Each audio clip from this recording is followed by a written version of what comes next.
नमस्कार बच्चों, स्वागत है बच्चों कक्षा 7वीं के बच्चों का। बच्चों, आप सभी का आज का संस्कृत का पेपर कैसा गया है आप सभी मुझे कमेंट कर कर अवश्य बताएं।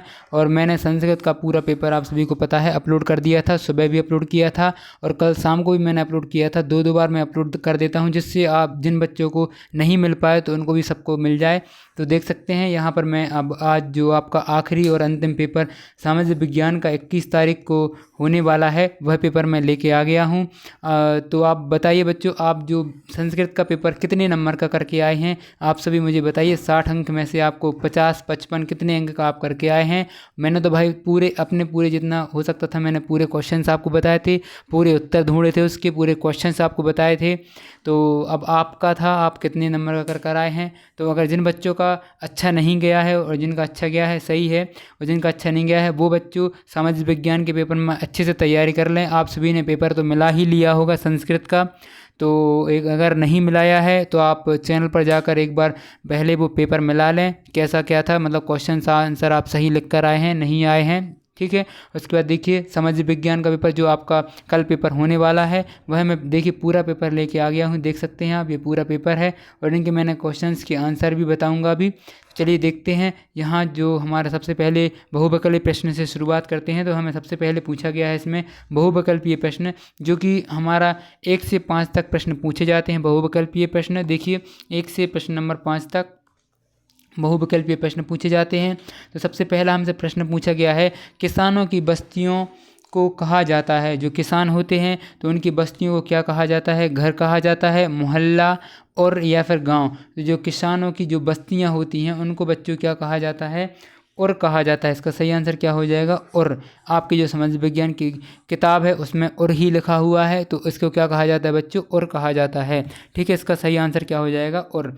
उसके बाद देखिए जो हमें अगला प्रश्न पूछा गया है कि प्रश्न नंबर दूसरा, निम्न में से एक मंगोल शासक था। जो आपको ये ऑप्शन दिए हैं, इन ऑप्शनों में से बताना था कि मंगोल शासक पुलकेशिन द्वितीय था, चंगेज खान था, या फिर अनंगपाल थे, या पृथ्वीराज चौहान थे। तो इसका सही आंसर क्या हो जाएगा? चंगेज खान जो था वह एक क्या था? मंगोल शासक था, ठीक है बच्चों। उसके बाद देखिए अगला प्रश्न देखते हैं, प्रश्न नंबर तीसरा। इसमें हमसे पूछा गया है कि पृथ्वी की सबसे भीतरी परत क्या होती है? जो हमारी पृथ्वी होती है, ये आपने देखा होगा इस प्रकार, इसमें ऊपर क्या क्या होता है इसमें आपको बताना है। एटमॉस्फेयर रहता है, इसके बाहर तो एटमॉस्फेयर रहता है, मतलब वातावरण रहता है, मतलब सौरमंडल रहता है, हिंदी में क्या कहते, तो वो रहता है आपका एनवायरनमेंट रहता है, पर्यावरण रहता है। वो नहीं, इसकी जो पृथ्वी के अंदर जो आपने देखा होगा, अगर आप पृथ्वी को इस तरीके से काटेंगे तो इस तरीके से आपकी पृथ्वी जो है इस प्रकार से कटेगी। और इसमें जो सबसे पहले इसके ऊपर अर्थ क्रस्ट रहता है, क्रोर रहती है, इस प्रकार की कोर रहती है। तो जो सबसे अंदर वाली लेयर होती है, उसके बाद सबसे नीचे वाली लेयर रहती है वो मेंटल उसके ऊपर रहती है, उसके नीचे क्या रहती है? क्रेड रहती है। इसको और क्या कहते हैं? कोर भी कहते हैं, ठीक है बच्चों। उसके बाद इसको कोर भी कहा जाता है, मेंटल के बाद पाई जाती है यह।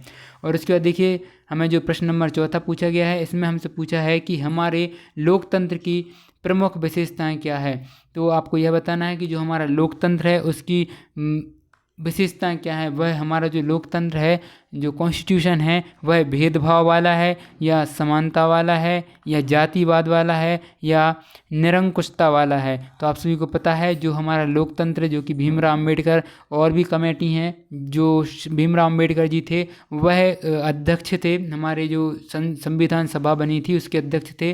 तो उन्होंने लोकतंत्र की एक प्रकार से गठन किया है। तो इस लोकतंत्र को उन्होंने समानता बनाई है, मतलब सभी को एक समान बनाया है। जो हमारा लोकतंत्र है वह सभी को एक समान बनाया हुआ है, ठीक है। तो इसका बी वाला आंसर सही हो जाएगा। उसके बाद देख सकते हैं आप प्रश्न नंबर 5वां, इसमें दिया है विधानसभा के सदस्य कहलाते हैं। तो आपको बताना है, एक तो आपको पता होगा कि लोकसभा होती है, तो लोकसभा के सदस्य कौन होते हैं? लोकसभा के सदस्य होते हैं संसद, जो सांसद आप चुने जाते हैं, ठीक है। तो वो सांसद होते हैं लोकसभा के सदस्य। और जो विधानसभा के सदस्य होते हैं बच्चों, उनको क्या कहा जाता है? विधायक कहा जाता है, विधायक, या फिर वही क्या कहलाते हैं? MLA कहलाते हैं, ठीक है बच्चों। विधानसभा रहती हैं, उधर विधायक चुने जाते हैं, तो वो विधायक रहते हैं, वो किसके सदस्य रहते हैं बच्चों? विधानसभा के सदस्य होते हैं। ठीक है, और उसके बाद देखिए अगला प्रश्न हमसे पूछा गया है, यहाँ से हमारे जो रिक्त स्थान की पूर्ति करो, यहाँ से शुरू हो जाएंगे। देखिए रिक्त स्थान की पूर्ति कीजिए, 6 से 10 तक आपको ये प्रश्न रहेंगे, 6, 7, 8, 9, 10 इस प्रकार आपके ये प्रश्न रहेंगे। देख सकते हैं जो ये प्रश्न है, यह प्रश्न आपके 1-1 नंबर के रहेंगे, आप सभी को पता है यह चीज़। उसके बाद देखिए यहाँ से हमारे जो छठवा है, सबसे पहला पूछा इसमें, कावेरी डेल्टा में खालिस्तान नाम से प्रसिद्ध एक छोटे से मुखिया परिवार की सत्ता थी। तो इसमें आपको यही बताना है कि कावेरी डेल्टा में खालिस्तान नाम से प्रसिद्ध था। तो क्या नाम था उसका?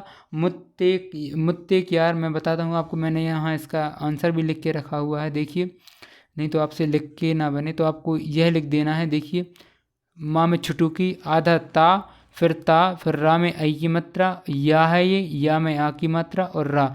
मुत्तैयार जो वो है उसके लिए कहा जाता है। ठीक है, उसके बाद देखिए जो अगला प्रश्न हमें दिया गया है 7वें नंबर का, तो उसमें देखिए 7वां इसमें पूछा गया है कि अग्नेय शैल को खालिस्तान शैल भी कहा जाता है। जो अग्नेय शैल होता है उसको कौन सा शैल भी कहा जाता है? प्राथमिक शैल भी कहा जाता है। तो इसको आपको क्या लिख देना है बच्चों?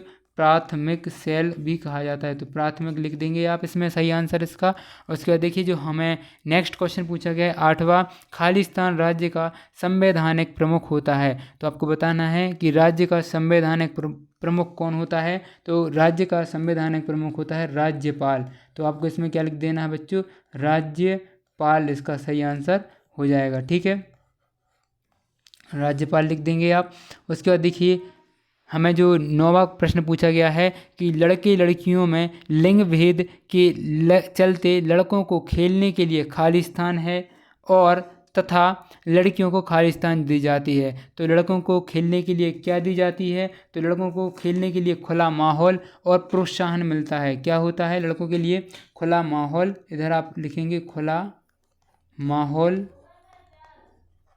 और प्रोत्साहन। क्या मिलता है? और प्रोत्साहन मिलता है, प्रोत्साहन। उसके बाद जो लड़कियां हैं इनके लिए क्या दिया जाता है? लड़कियों के लिए क्या दिया जाता है बच्चों? लड़कियों के लिए दिया जाता है घरेलू कामकाज। आप लिख देंगे लड़कियों के लिए घरेलू कामकाज, इसका सही आंसर हो जाएगा। ठीक है, उसके बाद देखिए हमारा जो अगला प्रश्न दिया गया 10वां, इसमें पूछा है कि भारत में खालिस्तान वर्ष के अंतराल में जनगणना होती है। तो आपको इसमें बताना है कि जो हमारा भारत देश है इसमें जो जनगणना होती है कितने वर्षों के अंतराल से होती है। तो लास्ट जनगणना 2011 में हुई थी बच्चों, परंतु कोरोना के कारण अभी 2021 में जनगणना होनी थी, तो जिस कारण से नहीं हो पाई थी। प्रत्येक 10 साल में क्या होती, 10 साल के अंतराल से हमारी जनगणना होती है, तो हो सकता है अभी जनगणना हो। ठीक है बच्चों, अगले साल तक। तो देखिए अब अगला प्रश्न हमें दिया गया है, यहाँ 11वां प्रश्न है। यहाँ से हमारे जो 11वें प्रश्न के आंसर उत्तर दिए गए हैं, प्रश्न दिए गए हैं। देखिए ये प्रश्न दिए गए हैं इस प्रकार, आपको पूरे 26 के 26 प्रश्न दिए हैं बच्चों। बहुत लंबी वीडियो हो जाएगी, इसीलिए मैं आपको इन प्रश्नों को एक और वीडियो अपलोड करूंगा, नेक्स्ट पार्ट रहेगा वह, तो उसमें आपको इन प्रश्नों को भी बताऊंगा और इनके हल भी बताऊंगा। ठीक है बच्चों, तो मिलते हैं नेक्स्ट पार्ट में। थैंक यू, धन्यवाद।